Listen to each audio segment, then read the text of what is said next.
सहेली।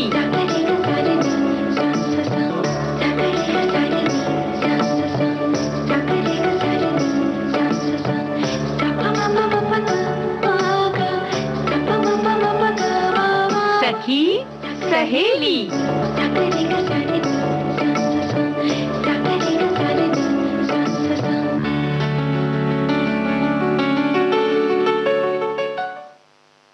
सभी सखी सहेली कार्यक्रम सुनने वाली हमारी सखियों को और हमारे सभी श्रोताओं को संगीता श्रीवास्तव का नमस्कार और चंचल वर्मा का भी नमस्कार। हाँ, तो नमस्कार तो हो गया चंचल, और मौसम भी कुछ ऐसा ही है। और आज कुछ एक थोड़े से हम लोगों ने डॉक्टर अनिल कुमार सिंघल से मधुमेह की बातचीत के बारे में जो जानकारी हासिल की है वो अपने श्रोताओं को सुनवाने की कोशिश करेंगे। और भी विषय हैं, और इसके अलावा आज बहुत एक खास दिन है जो है विश्व शरणार्थी दिवस, इसके बारे में बात करेंगे। और बात करेंगे क्योंकि फायदे की होती है तो कुछ फलों के भी खाने के फायदे होते हैं, उनमें चर्चा होगी अमरूद के बारे में। हाँ, फायदे ही फायदे हैं, है ना। और गीत मंजरी में आज जिंदगी की बात करेंगे। बिल्कुल, जिंदगी के बहुत सारे पहलुओं की हम बात करेंगे। और एक खास दिन जो है जगन्नाथ यात्रा का दिन। तो सबसे पहले हमारी सभी सखियों को ढेर सारी शुभकामनाएं। हाँ, और ये एक ऐसा उत्सव है संगीता जी, कहते पहले बात तो हमारे देश को ही त्योहारों का या उत्सवों का देश कहते हैं, और ये हर साल मनाया जाता है। जो जगन्नाथ यात्रा है ये पूरी ओडिशा में भगवान कृष्ण के जो अवतार हैं जगन्नाथ जी, उनकी श्रद्धा और भक्ति में आयोजित किया जाता है। और जुलूस भी निकाले जाते हैं चंचल, तो अलग अलग नामों से जानते हैं हम इसे, जैसे रथ महोत्सव, नवदीना यात्रा, गुंडीचा यात्रा, दशावतार वगैरह। और इसकी सबसे खास बात यह है कि ये दुनिया की सबसे पुरानी रथ यात्राओं में से एक है और इसका उल्लेख हमारे प्राचीन ग्रंथों में भी मिलता है। इस रथ यात्रा के बारे में हमारे सुनने वाले लिखते हैं कि इस रथ यात्रा को लेकर धार्मिक मान्यता ये चली आ रही है कि एक बार बहन सुभद्रा ने अपने दोनों भाइयों से, कृष्ण और बलराम जी से, पूरा नगर देखने की इच्छा प्रकट की। तो फिर दोनों भाइयों ने अपनी बहन की इच्छा को पूरा करने के लिए एक भव्य रथ तैयार करवाया और उस पर सवार होकर तीनों नगर भ्रमण के लिए निकल पड़े। और इसी मान्यता को मनाते हुए हर साल ये यात्रा, रथ यात्रा आज भी आयोजित की जाती है। जी, और बहुत भीड़ भाड़ भी बहुत होती है। तो बड़ा ही सुंदर सा ये महोत्सव होता है। एक वार्षिक उत्सव है ये, जो आषाढ़ मास के शुक्ल पक्ष की द्वितीय तिथि को पड़ता है। और इस बार उदय तिथि के अनुसार रथ यात्रा का महोत्सव 20 जून को मनाया जा रहा है, यानी कि आज के दिन ये महोत्सव मनाया जा रहा है, यानी कह सकते हैं कि चंचल शुरू हो गया है। बिल्कुल संगीता जी, इसकी तैयारियां तो बहुत पहले से ही शुरू हो जाती हैं। जो रथों का निर्माण है वो शुरू हो जाता है, और जो वहाँ के लोकप्रिय कलाकार हैं वो इसे बड़े सुंदर रंगों से सजाते हैं। और भगवान जगन्नाथ, उनकी बहन सुभद्रा और भाई बलभद्र, तीनों के लिए अलग अलग रथ बनाए जाते हैं। हाँ, और भगवान जगन्नाथ का रथ लगभग 16 पहियों से बना होता है और ये 45 फीट तक ऊंचा होता है। इसे नंदी घोष कहा जाता है। देवी सुभद्रा का रथ 44.6 फीट की ऊंचाई का होता है। और इस बारे में हमारे श्रोताओं ने भी लिखा है चंचल। तो और 12 पहियों से बना होता है। इसे देवदलन के नाम से जाना जाता है। इसी तरह भगवान बलभद्र का रथ 45.6 फीट ऊंचा होता है और इसमें 14 पहिए हैं। इसे तलध्वज कहा जाता है। जगन्नाथ यात्रा जो होती है संगीता जी, इसका बड़ा ज्योतिषीय महत्व भी है। इस यात्रा के दिन सूर्य कर्क राशि में प्रवेश करते हैं और ज्योतिष में इसे बड़ी महत्वपूर्ण घटना मानते हैं। और भारत में मानसून भी इसी समय पर आता है। और ज्योतिषीय रूप से जगन्नाथ भगवान बृहस्पति या गुरु से जुड़े हुए माने गए हैं। और जगन्नाथ रथ यात्रा के दौरान लोग देवताओं को उनके मंदिर से बाहर निकालते हैं और उन्हें रथ पर बिठाते हैं, यानी कि जो हमारे जगन्नाथ भगवान हैं जी, उनसे मिले। और माना जाता है ये कि बृहस्पति ग्रह की गति का प्रतिनिधित्व करता है। एक ज्योतिषी संबंध भी है, जैसा कि आपने अभी बताया भी और हमारे श्रोता भी लिख रहे हैं। ये उत्सव चतुर्मास की शुरुआत का प्रतीक है, जो 4 महीने की अवधि है। इस समय के दौरान में मान्यता ये है कि ईश्वर नींद की स्थिति में प्रवेश करते हैं और उनके भक्त उनका आशीर्वाद प्राप्त करने के लिए तपस्या करते हैं। आषाढ़ शुक्ल पक्ष की द्वितीय तिथि को निकाली जाने वाली जो यात्रा है जगन्नाथ यात्रा, इसका आरंभ करके भगवान जगन्नाथ को प्रसिद्ध गुंडीचा माता के मंदिर तक पहुंचाया जाता है, जहां भगवान 7 दिनों तक विश्राम करते हैं। और इसके बाद भगवान जगन्नाथ की वापसी की यात्रा शुरू होती है। और भगवान जगन्नाथ की रथ यात्रा को पूरे देश में त्योहार की तरह, उत्सव की तरह मनाया जाता है। यूँ तो उड़ीसा में होता है, लेकिन पूरा देश इसे बड़े धूमधाम से मनाता है। हाँ। एक बार फिर से हमारे सभी सखियों को और सुनने वालों को शुभकामनाएं देते हैं। और एक चीज और है चंचल, कि न कि सिर्फ भारतवर्ष में बल्कि विश्व प्रसिद्ध ये रथ यात्रा है, और विश्व में भी लोग इसे दूर दूर से, जगह जगह से देखने के लिए आते हैं। तो अब एक गीत सुनते हैं।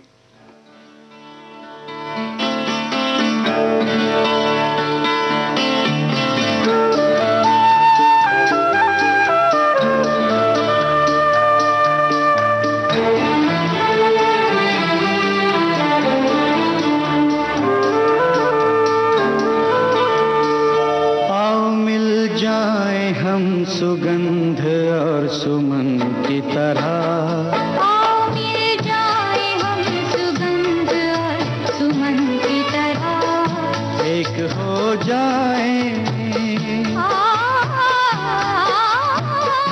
एक हो जाए, चलो जान और बदन की तरह। आओ मिल जाए हम सुगंध और सुमन की तरह।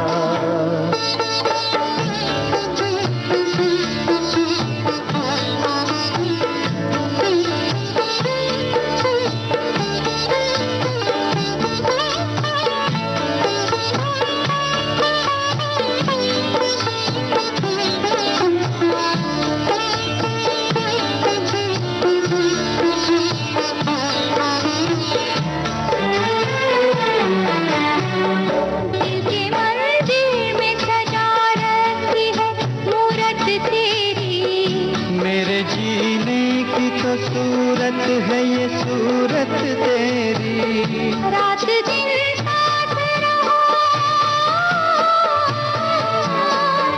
रात दिन साथ रहो, सीने में धड़कन की तरह। आओ मिल जाए हम सुगंध और सुमन की तरह।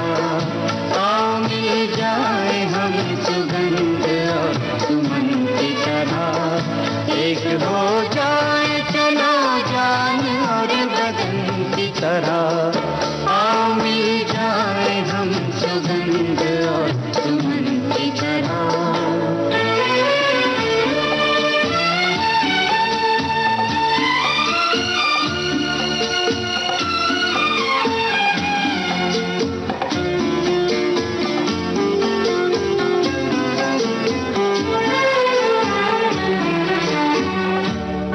जीवन की खुशी तुमने दी एक एक पल में, भर दिया सारे जग का प्यार मेरे आंचल में। प्यार का एक भी पल,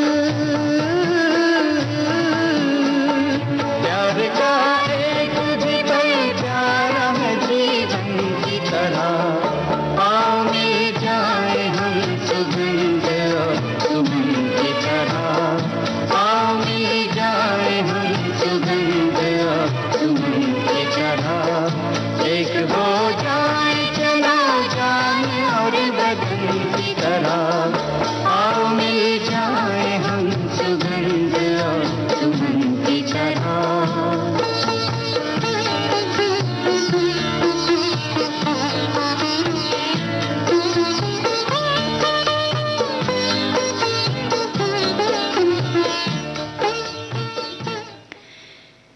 संगीता जी, बिगड़ा हुआ ग्लूकोज कहलाता है डायबिटीज यानी मधुमेह, और इन दिनों मधुमेह की समस्या बढ़ती ही जा रही है।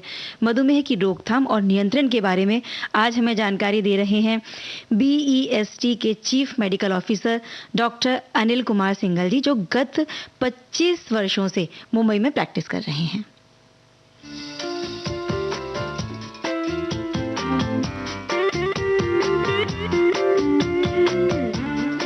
नमस्कार। शुरुआत में मैं आपको डायबिटीज को रिवर्स करने के फायदे बता देता हूँ। आप जानते होंगे कि डायबिटीज के कारण पक्षाघात हो सकता है, आंखों की रोशनी कम हो सकती है, दिल की बीमारी, गुर्दे की बीमारी, कैंसर, गैंग्रीन और टीबी जैसी बीमारियां होती है।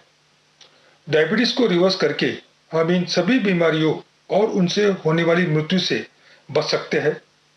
इसके अलावा डायबिटीज के मरीज अपने पूरे जीवन काल में औसतन 3 से 5 हजार रुपये प्रति माह अपने इलाज जैसे कि दवाइयों, डॉक्टर की फीस, इन्वेस्टिगेशन, हॉस्पिटलाइजेशन या डायबिटीज के कारण होने वाले दूसरे कॉम्प्लिकेशन पे खर्च करते हैं। अगर डायबिटीज को रिवर्स किया जाए तो हर माह ये पैसे हम बचा के इसे कहीं अच्छी जगह पे इन्वेस्ट कर सकते हैं। भारत में डायबिटीज की मरीज की संख्या दिन ब दिन बढ़ रही है और एक अनुमान के मुताबिक 2025 तक भारत डायबिटीज के मरीजों की विश्व राजधानी बन जाएगा। इसलिए डायबिटीज को रिवर्स करना बेहद जरूरी है। इससे न सिर्फ एक मरीज को फायदा होगा बल्कि भारत की अर्थव्यवस्था को भी बढ़ावा मिलेगा। डायबिटीज को रिवर्स करने से पहले डायबिटीज की बीमारी क्या है और कैसे होती है यह समझना बहुत जरूरी है। हमारा शरीर एक मशीन है, उसके विभिन्न अंगों को काम करने के लिए ईंधन की आवश्यकता होती है और यह ईंधन ग्लूकोज से मिलती है। हमारा लीवर खाए हुए अन्न में से ग्लूकोज तैयार करता है और खून के द्वारा उसे हर अंग तक पहुंचाया जाता है। खून में से अंगों तक ग्लूकोज को ट्रांसफर करने के लिए इंसुलिन नामी हार्मोन की जरूरत होती है। यदि इंसुलिन काम न करे या कम मात्रा में तैयार हो तो ग्लूकोज अंगों में न जाकर खून में ही जमा होती रहती है। इस शारीरिक परिस्थिति को हम डायबिटीज मेलिटस कहते हैं। जरूरी नहीं कि इंसुलिन की यह समस्या आनुवंशिक हो, उसके दूसरे भी कारण हो सकते हैं जैसे कि ज्यादा मीठा खाना, कसरत की कमी, मोटापा, प्रेगनेंसी या तंबाकू का व्यसन। तंबाकू में तकरीबन 7,000 रसायन पाए जाते हैं जो इंसुलिन को अपना काम ठीक से करने नहीं देते। अच्छी बात यह है कि संतुलित आहार, नियमित कसरत और जीवन शैली में सकारात्मक बदलाव से हम डायबिटीज जैसी कड़वी बीमारी से मुक्त हो सकते हैं, या अंग्रेजी में कहे तो हम डायबिटीज को रिवर्स कर सकते हैं। भारतीय खानों में नमक, तेल, घी और मीठी चीजों का ज्यादा प्रयोग किया जाता है, जबकि प्रोटीन, विटामिन, फाइबर युक्त पदार्थ हम बहुत कम मात्रा में इस्तेमाल करते हैं। इसलिए डायबिटीज को रिवर्स करना है तो ऊपर से मिलाई हुई चीनी, गुड़, शहद वाले पदार्थों का त्याग करना चाहिए। अक्सर लोगों को आपने ये कहते ही सुना होगा कि मैं चीनी वाली नहीं या गुड़ वाली चाय पीता हूं। यह भी सरासर गलत है। डायबिटीज के मरीजों को मीठे फल जैसे कि केला, चीकू, सीताफल, आम, खरबूज नहीं खाना चाहिए, परंतु अमरूद, सेब, संतरा, मौसमी जैसे खट्टे फल वो खा सकते हैं। फाइबर के लिए अपने आहार में हरी पत्ते वाली सब्जियां और सलाद का ज्यादा से ज्यादा उपयोग करें या उसे ज्यादा से ज्यादा शामिल कीजिए। जितना आपका वजन है उतना ग्राम प्रोटीन का सेवन हर दिन करना चाहिए। मांसाहारी खानों से तो प्रोटीन मिल जाती है, लेकिन विभिन्न प्रकार के दालों, सोयाबीन, दही जैसे पदार्थों में से हमें अच्छी मात्रा में प्रोटीन मिल सकता है। आपने ये सुना होगा कि डायबिटीज के मरीज को चावल नहीं खाना चाहिए। कुछ हद तक ये बात सही है, लेकिन मैं बता दूं आपको कि डायबिटीज के मरीजों ने मैदे और गेहूं से बनी रोटी तथा उनसे बने अन्य पदार्थों का पूरी तरह से त्याग करना चाहिए। उसकी जगह मोटा अनाज या मिलेट जैसे ज्वार, बाजरा, नाचनी की रोटियां खानी चाहिए। आपकी मालूमात के लिए बता दूं कि हमारे प्रधानमंत्री जी ने 2023 को ईयर ऑफ मिलेट घोषित किया है। डायबिटीज को रिवर्स करने के लिए अपना वजन और कमर का नाप को सही मात्रा में रखना बहुत जरूरी है। आपकी ऊंचाई सेंटीमीटर में से 100 घटाइए और जो क्रमांक आता है उतना ही आपका वजन होना चाहिए। मिसाल के तौर पर अगर आपकी ऊंचाई 165 सेंटीमीटर है तो आपका वजन 65 किलोग्राम होना चाहिए। इसके साथ साथ में कमर का नाप पुरुषों में 100 सेंटीमीटर और महिला में 90 सेंटीमीटर होना चाहिए।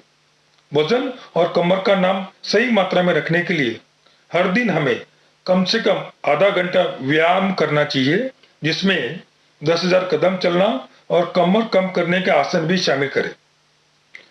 अस्वस्थ जीवन शैली से खून में ग्लूकोज की मात्रा बढ़ती है, इसलिए तंबाकू, शराब, अन्य नशीले पदार्थों से दूर रहे।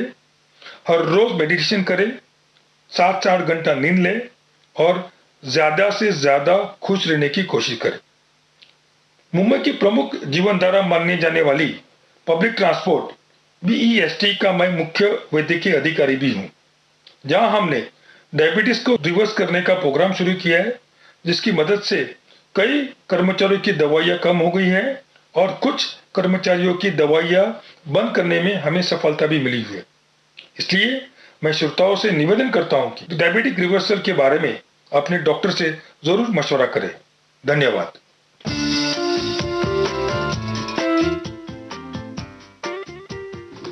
हम उम्मीद करते हैं कि डॉक्टर अनिल कुमार सिंघल की दी हुई ये जानकारी जरूर उपयोगी साबित होगी हमारे सभी सुनने वालों के लिए।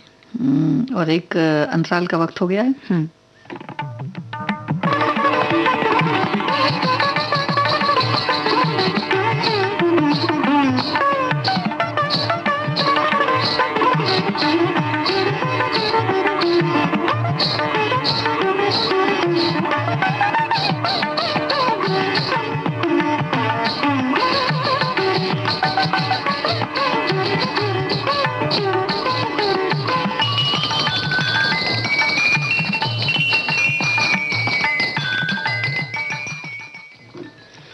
संगीता जी, विश्व शरणार्थी दिवस क्यों मनाया जाता है, ये कैसे शुरू हुआ, इसके बारे में हम बात करेंगे, लेकिन पहले एक गाना सुन लें।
चंचल, देखो, हमारे एक श्रोता ने लिखा है कि दिल किसी से मिले न मिले, हाथ सभी से मिलाते रहिए। जीवन है एक चलती गाड़ी, इसे हंसी खुशी चलाते रहिए। बिल्कुल, हम भी आगे चला देते हैं अपनी गाड़ी को और बढ़ते हैं हमारे अगले विषय की तरफ, जो है विश्व शरणार्थी दिवस, जो 20 जून को मनाया जाता है। इस दिन पूरा विश्व शरणार्थियों द्वारा दिखाए गए साहस और प्रतिरोध का सम्मान करता है, क्योंकि वे किसी न किसी कारण से अपने देश में जो भी उनके साथ अत्याचार हुआ या उत्पीड़न हुआ है, उसके विरुद्ध वो लड़ रहे हैं। देखिए, ये तो परिस्थितियां कई बार हो जाती हैं कि कुछ प्राकृतिक आपदा कुछ इस तरह की हो गई या कुछ विपरीत परिस्थितियां हो गई, तो इस तरह की स्थिति आ जाती है। तो कितने ही लोग इस वजह से अपने घर, अपना कारोबार, अपना देश खो देते हैं। विश्व शरणार्थी दिवस एक ऐसा दिन है जब हम दुनिया भर के लाखों शरणार्थियों के लिए अपना सम्मान प्रदर्शित करते हैं और शरणार्थियों के लिए सहानुभूति और समझ को बढ़ावा देने के साथ साथ उनके जीवन को बेहतर बनाने का ये एक बढ़िया सा कह सकते हैं कि अवसर है कि जिसे हम मनाते हैं। बिल्कुल सोचने वाली बात है कि शरणार्थियों का जीवन कितना कठिन होता होगा।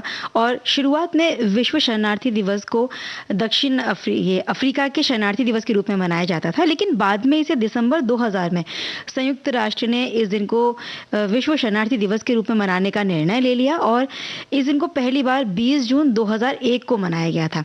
फिर 1952 को संयुक्त राष्ट्र शरणार्थी सम्मेलन ने इस विशिष्ट दिन पर अपनी 50वीं वर्षगांठ भी मनाई थी। हाँ, और शरणार्थी दिवस का उद्देश्य यही है कि शरणार्थियों को ये बात बता सकें कि एक काम करके हम संकट का समाधान कर सकते हैं और विस्थापित लोगों को सुरक्षित और खुशहाल घर खोजने में सहायता कर सकते हैं, ताकि सम्मान से वो रह सकें।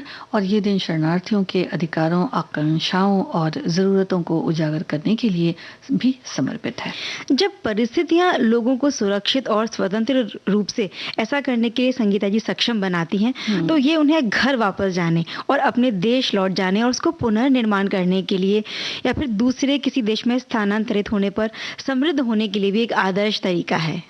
और अपनी जो हम लोगों की जो भागीदारी होती है उसे निभाने के लिए हम उनकी तरफ दोस्ती का हाथ बढ़ाएं, उन्हें सहयोग करें। अगर ये शरणार्थी आराम करने के लिए जगह तलाश रहे हैं तो उन्हें रात के खाने या उनके आने का यानी कि स्वागत वगैरह अपने अतिथि कक्ष में कुछ रातें बिताने पर विचार करें। उन्हें स्थानीय समुदाय से परिचित कराएं ताकि वो अपने नए परिवेश को अधिक आसानी से जान सकें, क्योंकि बिल्कुल नए होते हैं ना चंचल, तो उनके लिए जो जगह होती है वो भी नई होती है, जो लोग होते हैं वो भी नए होते हैं और मानी हुई बात यह है कि उनके पास जो सुविधाएं होती हैं वो तो पूरी तरह से खत्म हो चुकी है। और जैसे आपने कहा कि दोस्ती का हाथ उनकी तरफ बढ़ाएं, क्योंकि दोस्त बनाने से किसी के भी जीवन पर सकारात्मक प्रभाव पड़ सकता है और ये काम करना काफी फायदेमंद हो सकता है। अगर हम किसी ऐसी कंपनी के मालिक हैं, अधिकारी हैं या ऐसी किसी कंपनी में काम करते हैं तो वहाँ उन्हें हम काम पर भी रखवा सकते हैं, नौकरी की जो तलाश कर रहे हैं उनकी मदद कर सकते हैं। इस तरह से बिल्कुल कोशिशें तो होनी चाहिए।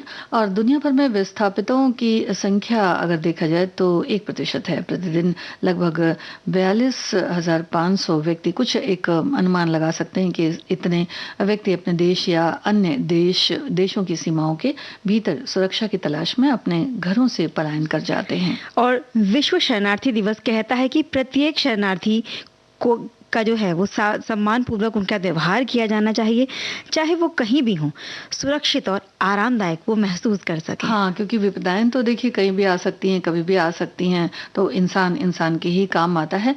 और इसी वजह से नहीं कुछ कहा जाता है चंचल, वसुधैव कुटुंबकम। बिल्कुल सही कहा आपने। हाँ।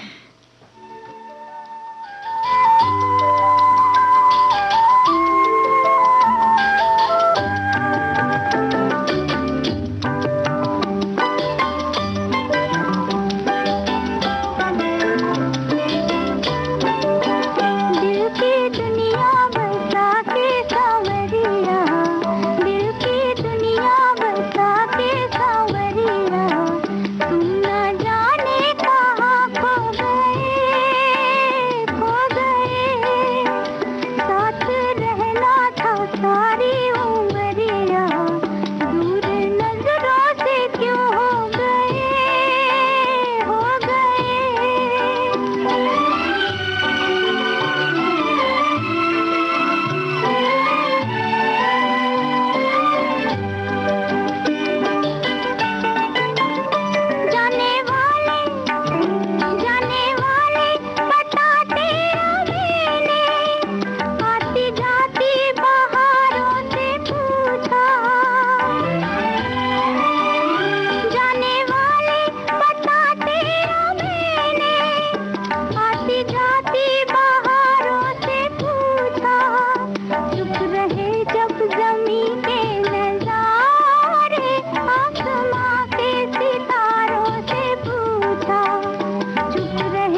खोना नहीं है।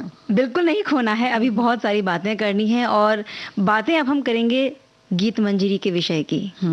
लेकिन देखो अमरूद के बारे में भी बहुत सारे लोगों ने लिखा है, हमारे श्रोताओं ने, तो चलिए पहले अमरूद की बात कर लेते हैं कि क्या लिखा है उन्होंने। हाँ देखिए ना, लिखा है कि अमरूद सभी का पसंदीदा फल है। अमरूद से कब्ज दूर होता है, पेट साफ होता है। पके फल को नमक और काली मिर्च पाउडर के साथ सेवन करने से जो अलग तरह की जो बीमारियां हैं वो भी और तरह की वो फायदेमंद है और इसकी तासीर बड़ी ठंडी होती है। शाम को इसका सेवन नहीं करना चाहिए, सर्दी जुकाम होने पर नहीं खाना चाहिए। इसके बीज खाने से बचना चाहिए क्योंकि ये आसानी से नहीं पचते, फिर पेट में दर्द हो सकता है और नमक के साथ सेवन करने पे बहुत फायदा होता है। ये तो बात बिल्कुल सही है। और नमक में भी अगर आपने काला नमक इस्तेमाल किया तो फायदे जो हैं वो कहते हैं ना कि और ज्यादा हो जाएंगे। और ना सिर्फ ये फल बल्कि इसकी जो पेड़ की छाल है, इसकी पत्तियां हैं, ये सभी बहुत उपयोगी हैं।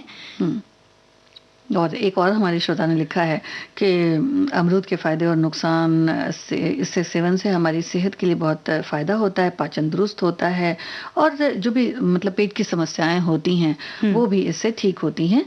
और एक अच्छी बात इन्होंने लिखी है कि इससे वजन भी बहुत नियंत्रित होता है और विटामिन सी बहुत अच्छा का ये विटामिन सी का स्रोत है और अमरूद में फाइबर की काफ़ी अच्छी मात्रा होती है। ऐसे में अगर इसे सुबह खाली पेट खाया जाए तो लंबे समय तक भूख नहीं लगती। साथ ही ओवर ईटिंग के बारे में इन्होंने लिखा है कि उससे भी बचते हैं। अधिक मात्रा में अमरूद खाने से पेट में ऐंठन और गैस की समस्या भी हो सकती है और रात में खाने से बचना चाहिए। और अब ले लेते हैं एक छोटा सा अंतराल।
आज जिंदगी की बातें हम करने वाले हैं ना, तो जिंदगी की बहुत सारी बातें हैं, उससे बहुत सारे जुड़े हुए पहलू हैं।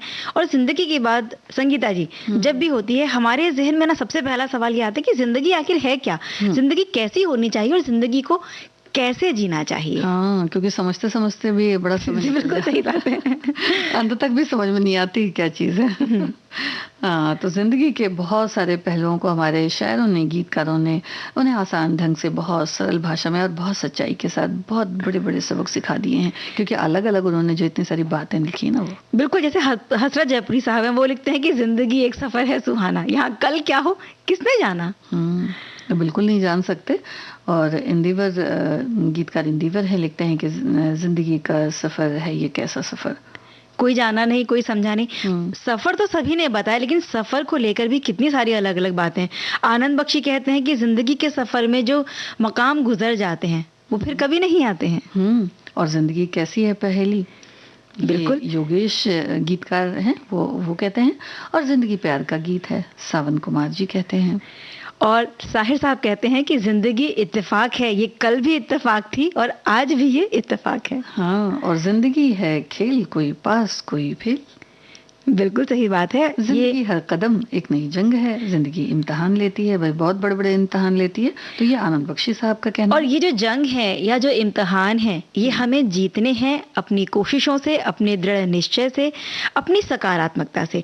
क्योंकि जिंदगी के बहुत सारे रंग हैं। इस बारे में साहिर लुधियानवी लिखते हैं कि जिंदगी के रंग कई रे, बहुत सारे रंग हैं। अब इसमें अच्छे बुरे सभी तरह के रंग हो सकते हैं। हम किस तरह से अपनी जिंदगी को लेते हैं, हमारा नजरिया नजरिया जिंदगी की तरफ देखने का कैसा है, कितने ये रंग बात समेट सकते हैं, वो बात है। और जिंदगी का की यही रीत है, हार के बाद जीत है। जावेद अख्तर साहब लिखते हैं, हर घड़ी बदल रही है रूप जिंदगी। और जिंदगी जिंदा दिली का नाम है, ये वर्मा मलिक साहब ने लिखा है। बहुत जरूरी है। तो बिल्कुल जैसा आप कह रहे थे ना कि वो साहिर साहब का लिखा हुआ जिंदगी के रंग कई रे, तो यही गीत सुने ना।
जिंदगी में सुख है, दुख है, धूप है, छांव है, और ये अलग अलग रंग जीवन के हैं। इन्हीं के बारे में हमारे सुनने वालों ने भी लिखा है कि जिंदगी के रंग कई रे, और जितने भी रंग हैं सभी जिंदगी में आते हैं और सभी को हंसकर, मुस्कुराकर, रोकर या हंसकर अपनाना ही पड़ता है। हंस रहा है ये जालिम जमाना, अपनी खुशियों की महफिल सजाए, मैं अकेली मगर रो रही हूँ तेरी यादों को दिल से लगाए, मैं अकेली मगर रो रही हूँ तेरी यादों को दिल से लगाए, बहते बहते ये आंसू भी हरे हारे, बहते बहते ये आंसू भी हारे, एक पलकों पे सो गए सो दिल की दुनिया। ऐसा कुछ इन्होंने लिखा हुआ है, हमारी एक श्रोता है। तो जिंदगी के तो ये रंग होते ही हैं, कहीं धूप है, कहीं छां है, कहीं खुशियां हैं तो कहीं गम है। और जब बात जिंदगी की करते हैं ना, तो आनंद एक बहुत अच्छी फिल्म आई थी और राजेश खन्ना जी का एक बहुत ही उम्दा डायलॉग था। वो कहते हैं कि बाबू मोशाय, जिंदगी बड़ी नहीं होनी चाहिए, जिंदगी बड़ी होनी चाहिए, लंबी नहीं। ये बहुत ही प्रचलित भी हुआ था, लोकप्रिय हुआ था ये डायलॉग उनका। लेकिन अगर गौर किया जाए तो आज जिंदगी को संगीता जी हम जिस तरह से जी रहे हैं, ये कहना कोई गलत नहीं होगा कि हम में से अधिकांश लोग जो हैं बेवजह बेफालतू की बातों में अपना वक्त भी कई बार जाया कर देते हैं, और जिंदगी का जो महत्व है इसे हम समझ ही नहीं पाते। क्योंकि बहुत रफ्तार भरी होती है जिंदगी, तो उम्र कट कर कब अलग निकल जाती है पता ही नहीं चलता। तो आनंद फानन में उम्र कट कर निकल जाना ही क्या जिंदगी को सही मायने में जीना कहा जा सकता है? नहीं ना, जरा रुकें और सोचें कि जिंदगी में जो पल गुजर गए अब दोबारा नहीं मिलने वाले, क्योंकि हर उम्र की एक सीमा होती है। हम में से कोई नहीं जानता हमारी उम्र कितनी है। बिल्कुल, इसीलिए तो जिंदगी को एक पहेली कहा गया है कि इसे हम बूझ ही नहीं पाते हैं।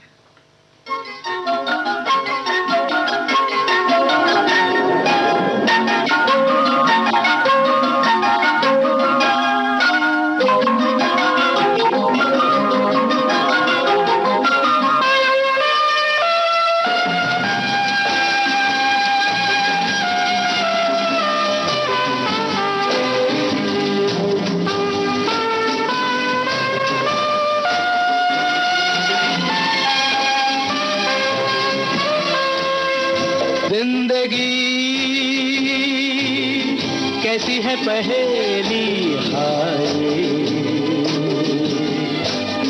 कभी तो हंसाए कभी ये रुलाए। जिंदगी कैसी है पहेली हाय, कभी तो हंसाए कभी ये रुलाए।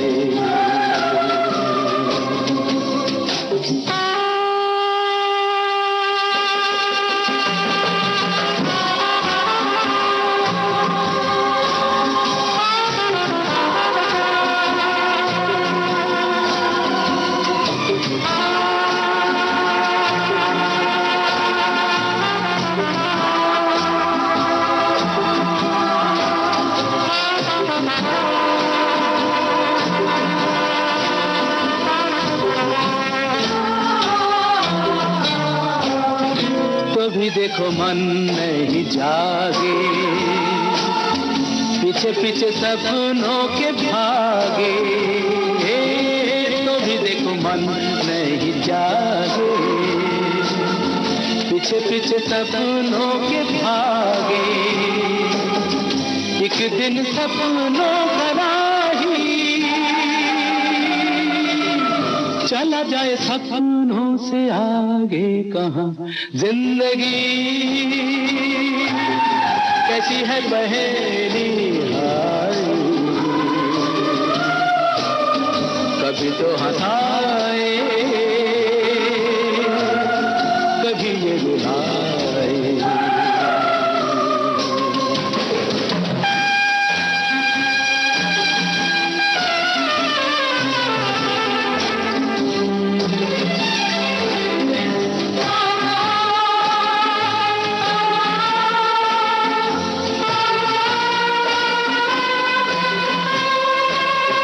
जिन्होंने सजाए यहाँ मेले, सुख दुख संग संग झेले। जिन्होंने सजाए यहाँ मेले, सुख दुख संग संग झेले। वही चुनकर खामोशी यूं चले जाए अकेले कहाँ। जिंदगी कैसी है पहेली हाय, कभी तो हंसाए कभी ये रुलाए। हमारे श्रोता लिखते हैं जिंदगी के बारे में कि कभी पानी की तरह बहती है जिंदगी, कभी आग की तरह जलती है जिंदगी, कभी आंधी की तरह आती है जिंदगी, कभी स्थिर हो जाती है जिंदगी, कभी बहुत कुछ दे जाती है जिंदगी, तो कभी कभी सब कुछ छीन कर भी ले जाती है जिंदगी। एक दिन दगा भी दे देगी ये जिंदगी, मौत आती ही पता नहीं कहाँ चली जाती है ये जिंदगी। रात सोए अगले दिन सुबह, रात सोए अगले दिन सुबह देखेंगे या नहीं, ये भी नहीं जानते। ये जो जिंदगी मिली है वो एक बार हमसे छूट गई तो वापस कभी नहीं मिलेगी। अब यूं तो पुनर्जन्म की बातें भी हमने सिर्फ सुनी है, लेकिन इन बातों में सच्चाई कितनी है कोई नहीं जानता। बिल्कुल, हम जिंदगी को जानते तो हैं कि उसकी कीमत कितनी है, लेकिन अगर ये एक बार से हमारे हाथ से फिसल गई तो बिल्कुल हमें दोबारा कभी नहीं मिलेगी। और जितना जो भी वक्त हमारे हाथ में है, क्यों ना उस एक एक पल को बहुत आनंद में रहकर, बहुत मौज में रहकर, उमंग के साथ, सबके साथ मिलजुल कर हंसी और खुशी से बिताएं इन पलों को। कहते हैं ना कि जिंदगी हंस कर बिताएंगे। और फिर समय की तो कोई बात नहीं होती भाई, आज से अभी से पूरा ध्यान देना अगर शुरू कर दें तो जिंदगी तो एक उत्सव है, इससे इसी तरह से मनाना चाहिए। और हम ये भी जानते हैं कि कुछ भी साथ तो जाने वाला नहीं है, फिर एक दूसरे के प्रति जो है वो प्रेम भाव ही रखें। बिल्कुल, मन में किसी के प्रति हम द्वेष ना रखें, और क्यों ना जो भी नज़ारे हमारे सामने हैं उनका हम लुत्फ उठाते हुए, सबको अपनी मुस्कान बांटते हुए पूरे जिंदा दिली के साथ इस जिंदगी को जिएं। और जिस दिन हम इस दुनिया से विदा लेंगे तो हम इस तरह से जाएं कि हमारे जाने के बाद भी जो हमारी खुशबू है, हमारे व्यक्तित्व की खुशबू, वो सभी हमारे जो जानने वाले हैं, मिलने वाले हैं, उनके दिलों में तरोताज़ा बनी रहे। क्योंकि ज़िंदगी बहुत हसीन है। लड़ते झगड़ते या दुख तनाव में बिताने के बजाय क्यों ना जो रिश्तेदार हैं, दोस्त हैं, पास पड़ोसी हैं, उनके साथ प्यार और अपनापन रखकर ज़िंदगी की पारी ऐसे खेल कर निकलें कि सबके दिलों में एक खूबसूरत याद बनकर यहाँ से जाएं। हमें ज़माना याद करे, अपने वजूद की ऐसी छाप छोड़ जाए। बिल्कुल, एक गाना मुझे याद आ रहा है ना, वो अपना हर दिन ऐसे जियो जैसे कि आखिरी हो। और इस तरह से हर दिन को आखिरी जब हम समझेंगे तो भरपूर तरीके से अपनी ज़िंदगी के हर दिन को हम जी सकेंगे। और हमारे आसपास अनगिनत खुशियाँ बिखरी हुई हैं, उनको हम गले लगाएं, खुद का ख्याल रखें, क्योंकि अपने परिवार के लिए हम ही तो सब कुछ हैं। यूँ तो पैसों से सुख सुविधाएं हम खरीद सकते हैं और भी बहुत चीज़ें खरीद सकते हैं, लेकिन शायद ज़िंदगी को हम कभी नहीं खरीद सकते। ये बहुत अनमोल है। इसे व्यर्थ उलझनों में ना गंवाकर एक उत्साह उमंग के साथ इसे जीना है, क्योंकि इसी का नाम तो जिंदगी है और यही तो रीत है जिंदगी की।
जिंदगी जीने का सही तरीका तो यही है संगीता जी कि हम भूल जाएं आसपास क्या हो रहा है और याद रखें तो बस इतना कि हर चीज में हमें खुशियां, प्यार, आनंद, अपनापन ढूंढना है।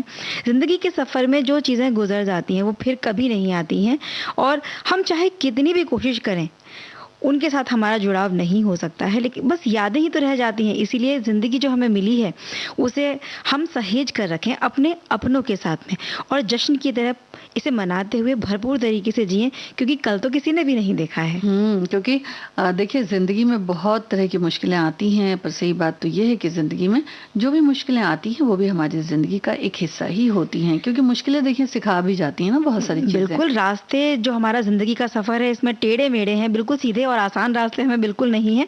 मुश्किल तो इसमें आएंगी ही, लेकिन मुश्किलों के चलते हमें निराश नहीं होना है, बल्कि जी जान लगाकर हर मुसीबत से, हर मुश्किल से हमें लड़ना है और अपनी ज़िंदगी को संवारना भी है। और कोशिश करें अगर तो क्या नहीं हो सकता, यानी कि जो भी निराशा है उससे तो बिल्कुल भी पीछा छुड़ा लेना चाहिए, क्योंकि भाई ज़िंदगी बड़ी अनमोल है, तो इसके साथ जिएं, खुशी से जिएं और बिल्कुल कहते हैं ना कि बिल्कुल मस्त होकर के अगर जिएंगे मस्त और स्वस्थ भी रहें। और स्वस्थ रहने के लिए अच्छी चीज़ों का खाना पीना बड़ा ज़रूरी है। नहीं देखो, मस्त रहेंगे तो फिर स्वस्थ भी रहेंगे, ऐसा भी हो सकता है।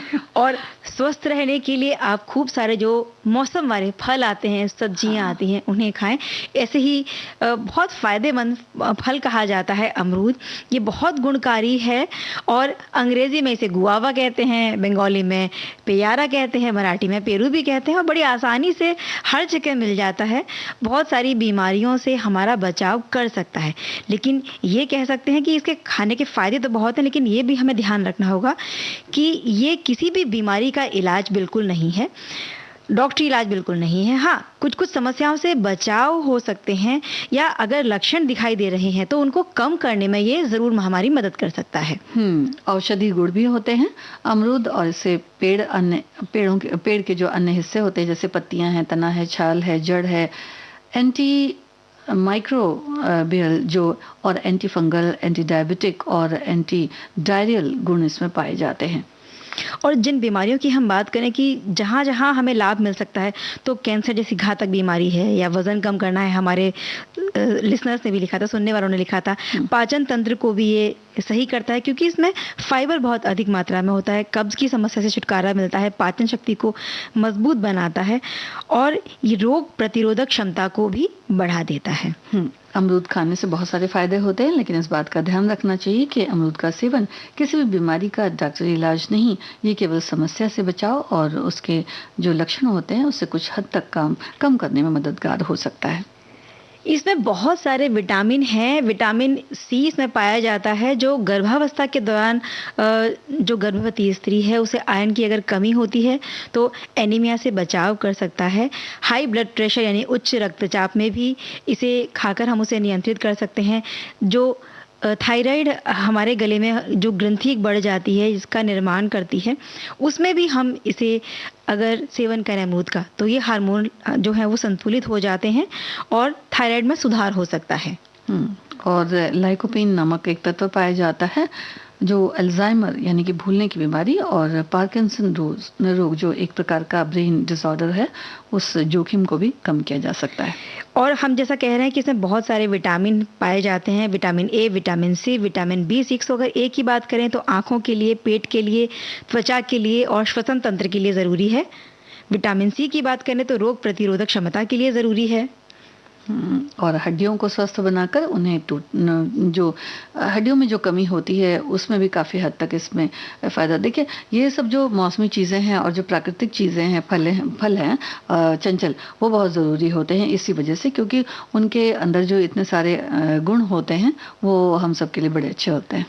इसके बहुत सारे फ़ायदे हैं, लेकिन ये हमें किसी भी तरह से नुकसान ना पहुंचाए, इसका हमें ध्यान रखना होगा। हम अगर किसी ऐसी कोई बीमारी हमें है जिसमें हमें ये फल नहीं खाना चाहिए तो हम डॉक्टरी सलाह ले सकते हैं। जैसे कि जो किडनी के मरीज़ हैं उनके लिए ये अच्छा नहीं है। और छोटी उम्र से ही बच्चों में अगर आँख कमज़ोर होने लग जाती हैं तो उसके लिए भी हम बच्चों को इसे दे सकते हैं, बस लेकिन ध्यान रखना ज़रूरी है।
उल्टा सीधा सा इतना पता है, ये घर जो है चारों तरफ से खुला है, न दस्तक जरूरी न आवाज देना, मेरे घर का दरवाजा कोई नहीं है दीवारें गुम और छत भी नहीं है, बड़ी धूप है दो,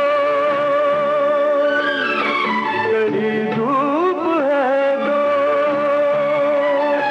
तेरे आंचल का साया चुरा के जीना है जीना, जीना जिंदगी,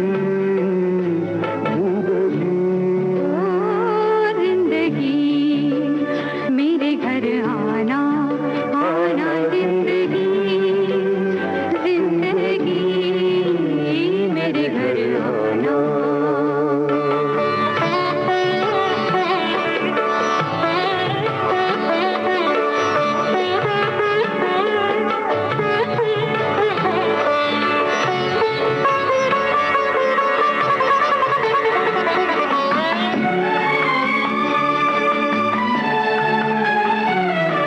मेरे घर का सीधा सा इतना पता है, मेरे घर के आगे मोहब्बत लिखा है, न दस्तक जरूरी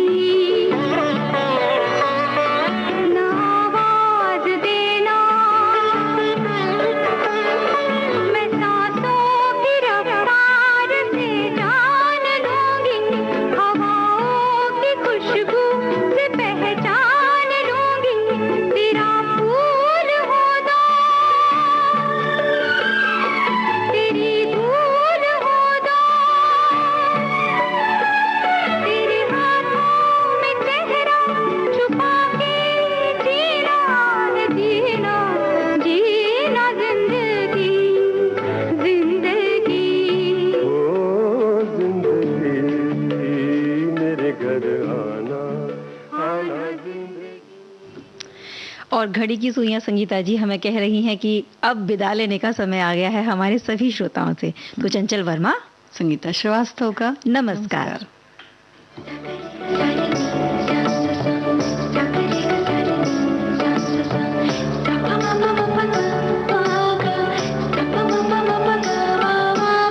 सखी सहेली